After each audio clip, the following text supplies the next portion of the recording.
Hello student, last लेक्चरमध्ये आपण जे काही सिम्पल युनिट सेल होतं, बॉडी सेंटर्ड युनिट सेल होतं, फेस सेंटर्ड युनिट सेल होतं किंवा बेस सेंटर्ड युनिट सेल होतं, याच्यामध्ये टोटल नंबर ऑफ पार्टिकल्स किती असतात हे कॅल्क्युलेट केलेलं होतं. तर आजच्या लेक्चरमध्ये आपल्याला काय पाहायचं आहे पहा, रिलेशन बघायचं आहे.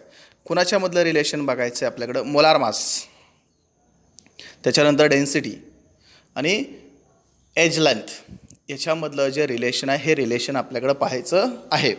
बरोबर आहे का? बघा, तर आपल्याकडे आता फर्स्ट पॉईंट काय दिला आहे पहा. If age length of cubic unit cell is ए, बरोबर, त्याची एज लेंथ बाजू किती होते आपल्याकडं? फॉर एक्झाम्पल आपण अशी डायग्राम जर काढली तर याच्यामधल्या आपण बाजू बघितलेल्या होत्या. कशा असतात या बाजू आपल्याकडं? ही ए, बी आणि सी.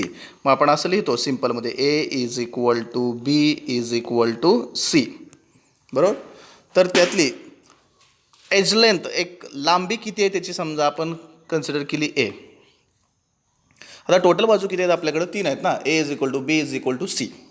तर ह्याचं आपल्याला टोटल व्हॉल्यूमच काढायचं असेल, बघा काय म्हणतो मी, या युनिट सेलचं आपल्याला टोटल व्हॉल्यूम काढायचं असेल तर तिन्ही बाजूचा आपला क्यूब करायला लागणार, बरोबर. आता तिन्ही बाजू सारख्याच आहेत, म्हणजे तिन्ही बाजू एज घेतल्या तरी चालतील, तिन्ही बाजू बीज घेतल्या तरी चालतील, किंवा तिन्ही बाजू का तर सारख्याच आहेत. येतं का लक्षात? बघा, तिन्ही बाजू आपल्याकडे काय आहेत? सारख्याच आहेत. म्हणून पुढं काय म्हणलं आहे बघा, the volume of unit cell is A cube, बरोबर. The volume of unit cell is A cube. Total त्याचं आपण व्हॉल्यूम काढलं तर किती येणार? ए क्यूब येणार. का? तर एक बाजू किती आहे? ए. तिन्ही पण बाजू समजा सारख्याच आहेत, तर तिन्ही बाजू कुठल्या झाल्या? ए ए ए, म्हणजेच किती झालं? ए क्यूब. म्हणून ए क्यूब. अलग लक्षात बघा, म्हणजे व्हॉल्यूम त्याचं टोटल किती आलं आपल्याकडे? आता ए क्यूब एवढं आलं. आता दुसऱ्या पॉईंटमध्ये काय दिलं बघा आपलं, suppose that the mass of one particle is M. Mass किती आहे म्हणून सांगितलं त्याचं? एका पार्टिकलचं मास एम आहे. And that there are N particle per unit cell. म्हणजे एका पार्टिकलचं मास किती आहे? एम आहे. तर असे त्याच्यामध्ये पार्टिकल किती आहेत? तर एन एवढे पार्टिकल आहेत. बघा लक्षात येतं आहे का? बघा, एका पार्टिकलचं मास किती आहे? एम आहे. तर त्याच्यामध्ये असणारे टोटल पार्टिकल किती आहेत आपल्याकडं? एन आहेत. आपल्याला माहीत नाहीत किती आहेत. मग आपण एखादा युनिट सेल घेतला तर त्याचं मास काढायला गेलो तर किती येणार आपल्याकडे? ते एम इंटू एन. हे एम म्हणजे काय? त्याचं मास, आणि हे एन म्हणजे काय? Total number of particle. हे दोघांचं आपण गुणाकार केला, मल्टिप्लिकेशन केलं तर टोटल मास आपल्याकडे निघतं. ते इथं दिलं आहे आपल्याकडं. Mass of unit cell is equal to M into N. लक्षात. तिसरा पॉईंट काय दिला बघा आपला, डेन्सिटी ऑफ युनिट सेल. आणि ही डेन्सिटी दाखवत असताना अशी रो असं दाखवलं आहे त्याने. ह्याला काय म्हणायचं आपल्याकडं? रो. ह्याच्या अगोदर आपण डीनच दाखवत होतो, D is equal to M upon V असं आपण कॅल्क्युलेशन करायचो. एम म्हणजेच काय? त्याचं असणारं मास, आणि व्ही म्हणजेच काय? त्याचं व्हॉल्यूम. हे 10वीपर्यंत तुम्ही शिकलेलं आहेत. फक्त इथं काय केलं आहे? डेन्सिटी डी न घेता आता रो असं म्हणायचं आहे त्याला. तर तो फॉर्म्युला आपल्याकडे इथं दिलाच आहे बघा, density of substance is equal to rho is equal to mass of unit cell upon volume of unit cell, mass divided by volume. मग आपण आता इथं मास काढलं आहे, त्याचं टोटल मास इथं लिहिलं आपण एम इंटू एन. त्याचं व्हॉल्यूम इथं काढलं आहे आपण सुरुवातीच्या स्टेपमध्ये, ते इथं लिहिलं M into N upon A cube. इथपर्यंत एकदम सोपं आहे, बरोबर.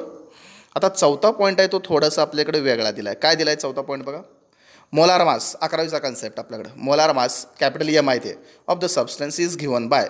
कसं असतं बघा, हे एम इज इक्वल टू म्हणजे molar mass, mass of one particle.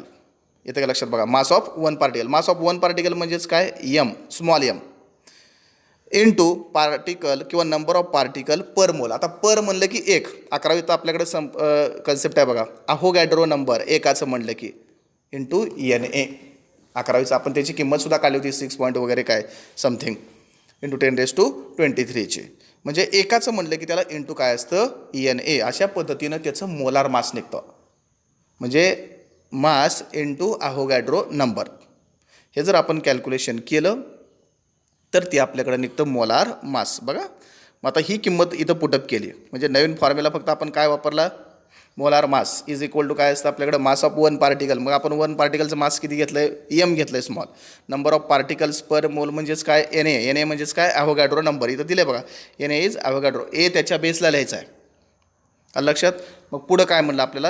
ह्यातनं आपण एमची किंमत जर काढली ह्या फॉर्म्युल्यातनं, मासची, एमची, स्मॉल एमची, काय येईल आपल्याकडं? M upon N A, molar mass upon N A. आता काय करायचं, इथं जी फॉर्म्युला आपल्याकडं आलेला होता रो म्हणजे density is equal to M into N upon A cube. इथं काय केलं आहे पहा आपण आता बघा, दोन फॉर्म्युले आता बघायचं. हा एक फॉर्म्युला बघा आणि हा एक फॉर्म्युला बघा, बरोबर. हे दोन फॉर्म्युले बघा. काय लक्षात येते बाबांनो ह्या दोन फॉर्म्युल्यानुसार आपल्याकडं इथं स्मॉल एमची किंमत आपण काढली आहे इथं, तर ही स्मॉल एमची किंमत आपण या फॉर्म्युल्यामध्ये ठेवूया. मग काय येईल बघा, इथं एमच्या ठिकाणी फक्त एम बरोबर काय आलं आहे, M upon N A capital M. मग तीच इथं किंमत ठेवली, फक्त एन तर ऑलरेडी इथं आहेच. मग rho is equal to N, बघा इथं दिलं आहे आपल्याकडे आता एन इंटू एम. हे एन तर ऑलरेडी आहेच, एमच्या ठिकाणी काय केलं फक्त ही किंमत इथं पुटअप केली एम अपॉन हे ए क्यूबला A cube into N A. म्हणजे काय आलं आपल्याकडे या फॉर्म्युल्यानुसार, rho is equal to N into M upon A cube into N A. तर हे झालं आपल्याकडं याचं relation between molar mass density of the substance and unit cell edge length. Molar mass म्हणजे कुठला आला आपल्याकडे, कॅपिटल एम. डेन्सिटी म्हणजे काय आलं, रो. आणि युनिट सेल एज लेंथ कुठली आपल्याकडं, ए क्यूब. म्हणजे अशा पद्धतीनं हे आपल्याला काढता येतं. पहिल्या स्टेपमध्ये काय केलं आपण, त्याचं टोटल व्हॉल्यूम काढलं. दुसऱ्या स्टेपमध्ये काय केलं, त्याचं मास काढलं. तिसऱ्या स्टेपमध्ये काय केलं आपण, त्याची डेन्सिटी काढली. चौथ्या स्टेपमध्ये काय केलं, त्याचं मोलार मास. आणि पाचव्या स्टेपमध्ये फक्त त्याच्या किमती पुटअप केल्या. आता खाली वेअरमध्ये आपल्याकडे दिलं आहे N is equal to small N काय घेतलं आपण, पार्टिकल पर युनिट सेल, किती पार्टिकल असतील तेवढे. एम काय घेतलं त्यातलं, capital M, molar mass of substance. आणि जर स्मॉल एम घेतलास तर आपण काय म्हणलं असतं, फक्त मास. एन ए काय त्यातला, ॲव्होगाड्रोज नंबर. ए क्यूब काय आहे त्यातलं, हे volume of unit cell, total volume आहे ना युनिट सेलचं. ते लक्षात आलं का बघा, ए क्यूबच का म्हणले आपण, A is equal to B is equal to C असतं, म्हणजे सर्व बाजू सारख्याच आहेत म्हणून काय घेतलं, ए क्यूब घेतलं. आणि रो म्हणजे शेवटचं काय दिलं आहे आपल्याकडं, डेन्सिटी ऑफ सबस्टन्स. म्हणजे हे रिलेशन आपल्याकडं आहे, rho is equal to N into M upon A cube into N A. आलं का लक्षात बघा. आता पुढचा पॉईंट आहे आपल्याकडं, नवीन पॉईंट चालू होतो आपल्याकडं, पॅकिंग इफिशियन्सी. हा पॉईंट फार महत्त्वाचा आहे आपल्याकडं, पॅकिंग इफिशियन्सीचा. याच्यानुसार आपल्याकडं पॅकिंग इफिशियन्सीचे कॅल्क्युलेशन आपल्याकडे करायचे आहेत किंवा त्याचं एक्सप्रेशन पाहायचं आहे. मग ते आपल्याकडे सिम्पलचं पण आहे, फेस सेंटर्डचं आहे आणि बॉडी सेंटर्डचं. आपल्याला तिन्हीचं पण सिलेबसला आहे, सिम्पलचं आहे, बॉडी सेंटर्ड आणि फेस सेंटर्डचं. तर अगोदर पॅकिंग इफिशियन्सी म्हणजे काय ते बघूया. इफिशियन्सी म्हणजे एक क्षमता. पॅकिंग इफिशियन्सी याचा अर्थ काय, क्षमता. किती क्षमता आहे त्या पॅकिंगची, पॅक करत असताना. आपण गावाला जात असताना एखादी बॅग पॅक करतो, जेवढं जास्त सामान असेल तेवढं पॅकिंग जास्त झालं. आणि जेवढं सामान त्याच्यामध्ये म्हणजे पार्टिकल. आता समजा तुम्ही गावाला चाललाय आणि एक 5 ड्रेस घेतलेत, बॅग तीच आहे. पुन्हा एकदा गावाला चाललायत आणि एक 8 ड्रेस घेतलेत, तर पॅकिंग जास्त कधी होईल, 8 ड्रेस घातल्यानंतर. का 8 ड्रेस घातल्यानंतर पॅकिंग जास्त झालं, तर नंबर ऑफ पार्टिकल तिथं वाढले. म्हणजे संख्या कपड्यांची तिथं तुम्ही किती घेतली, 5च्या ठिकाणी 8 घेतली. म्हणजे इथं सुद्धा तसंच आहे. सिम्पलमध्ये बघा, बॉडी सेंटर्डमध्ये बघा आणि फेस सेंटर्डमध्ये बघा, पॅकिंग इफिशियन्सी कोणामध्ये जास्त असेल, तर ज्या वेळेला नंबर ऑफ पार्टिकल वाढत जातील त्यावेळेला पॅकिंगची इफिशियन्सी काय होईल, वाढत जाईल. इफिशियन्सी म्हणजे क्षमता वाढत जाईल. आता सिम्पलमध्ये घेतली तर नंबर ऑफ पार्टिकल टोटल किती आहेत, एकच आहे ना. बॉडी सेंटर्डमध्ये घेतलं तर किती आहेत, 2 आहेत. म्हणजे सिम्पल आणि बॉडी सेंटर्डची जर आपण तुलना केली तर पॅकिंग इफिशियन्सी जास्त कोणामध्ये मिळेल, बॉडी सेंटर्डमध्ये मिळेल. आता बॉडी सेंटर्ड आणि फेस सेंटर्डमध्ये जर तुलना केली तर फेस सेंटर्डमध्ये टोटल नंबर ऑफ पार्टिकल किती आहेत, 4 आहेत. बॉडी सेंटर्डमध्ये किती आहेत, 2 आहेत. मग 4 झाले याचा अर्थ काय, तिथं पुन्हा पॅकिंग इफिशियन्सी वाढली. तर ती पॅकिंग इफिशियन्सी कशी वाढते किंवा कसं कॅल्क्युलेशन करायचं आहे, म्हणजे टोटल जागा त्यानं किती व्यापली त्या पार्टिकलनं. मग जागा व्यापली किती, 100मधली 100% म्हणतो ना आपण, जागा किती व्यापली. समजा त्यानं 50% जागा व्यापली असेल तर राहिली खाली रिकामी एम्प्टी स्पेस किती, 50%. तर हे आपल्याला काढायचं आहे. आणि जास्तीत जास्त जागा व्यापलेली कुठे मिळणार आपल्याकडं, FCCमध्ये मिळणार. सर्वात कमी कुठे मिळणार आपल्याकडं, सिम्पलमध्ये मिळणार. तर त्याच्या अगोदर आपल्याला डेफिनेशन्स पाहूया. काय बघा definition, packing efficiency is the fraction or percentage. Percentage काढतो ना आपण, किती % व्यापलं, percentage of the total space occupied by the sphere. मग टोटल स्पेस आपल्याकडं माहिती आहे किती आहे तो, तर त्या टोटल स्पेसमधला किती जागा त्या स्फिअरनं व्यापली. स्फिअर म्हणजेच काय, पार्टिकल. मग आपल्याकडं माहिती आहे आता टोटल स्पेस किती आहे आपल्याकडं याच्यामध्ये, टोटल व्हॉल्यूम किती आहे आपण आताच बघितलं आहे, सिम्पलमध्ये ए क्यूब एवढा आहे. तर तिथं जागा त्यानं व्यापली किती हे आपल्याला काढायचं. स्पिअर, तिथं स्पिअर किती आहे, एकच आहे.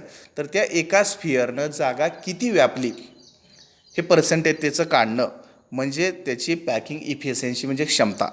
आता फॉर्म्युला दिला आहे आपल्याकडे इथं, हा फॉर्म्युला व्यवस्थित लक्षात ठेवायचा. Packing efficiency is equal to volume occupied by particle in unit cell. त्यानं जागा किती व्यापली डिवायडेड बाय काय असणार आहे, टोटल व्हॉल्यूम इंटू 100. 100 का म्हणले आपण, पर्सेंटेज काढतोय. बरोबर. आता पडलेले मार्काचं सुद्धा तुम्हाला असंच काढता येतं. डिवायडेड बाय काय असतं, टोटल. वरती पडलेली तुम्हाला मार्क इंटू 100 पर्सेंटेज निघतं. तसं इथं वरती काय घ्यायचं, खाली काय घ्यायचं, पहिल्यांदा टोटल त्याचं व्हॉल्यूम किती आहे ते ए क्यूब असेल काय असेल ते आपण टोटल व्हॉल्यूम ते नंतरच्या वेळेस काढून बघतोय. वरती काय घेणार तुम्ही, तिथं त्यानं किती जागा त्या पार्टिकलनं व्यापली ह्याला टोटल इंटू 100 करायचं. इंटू काय करायचं, याला इंटू 100 काय करायचं, तर त्याचं पर्सेंटेज निघतं. म्हणजे थोडक्यात काय, टोटल त्या युनिट सेलमध्ये त्या स्फिअरनं किती जागा व्यापली किंवा त्याचं किती पर्सेंटेज आहे त्याचं ऑक्युपाईड केलं. ऑक्युपाईड म्हणजे काय, व्यापणे. किती जागा त्यानं व्यापली. अलग लक्षात बघा. मग ही जागा व्यापतंय, किती व्यापतंय कशावरती डिपेंड असेल, किती पार्टिकल आहेत. एकच पार्टिकल असेल तर तो कमी जागा व्यापल, 2 पार्टिकल असेल तर जागा जास्त व्यापल, 4 पार्टिकल असतील तर तो जागा ऑक्युपाईड जास्त करल.